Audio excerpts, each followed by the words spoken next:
Tu connais l'expérience du rat noyé de Richter qui a été menée dans les années 50 ?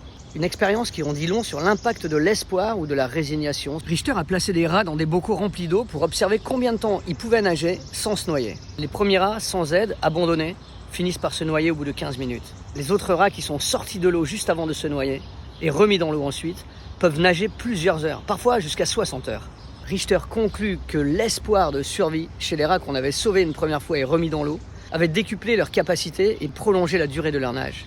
L'interprétation exacte de Richter est que les rats, comprenant qu'il y avait une issue possible, avaient décuplé leur capacité de survie. Quoi qu'il en soit, cela illustre parfaitement un ressort psychologique fondamental, la puissance de l'espérance apprise. Quand on a déjà été sauvé, on croit possible d'être sauvé à nouveau. Alors pourquoi certains rats ont abandonné au bout de 15 minutes ? Dans de bonnes conditions, les rats domestiques peuvent nager 60-80 heures. La première explication, c'est que les rats sont morts de stress.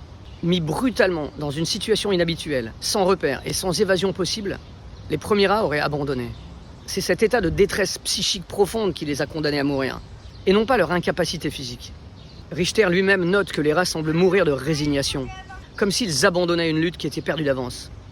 L'autre raison, c'est que Richter utilise des rats domestiques, et non des rats sauvages.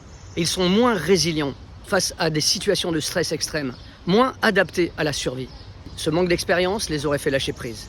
L'absence d'espoir provoque l'abandon rapide, même si le corps sait qu'il peut, beaucoup plus en réalité. Même si elle a été critiquée sur le plan éthique, cette expérience reste un puissant exemple de ce qu'on appelle en psychologie la résilience. Mais c'est aussi cette notion de désespoir appris ou d'espérance apprise. Et pour toi ou moi, un bon sujet de méditation.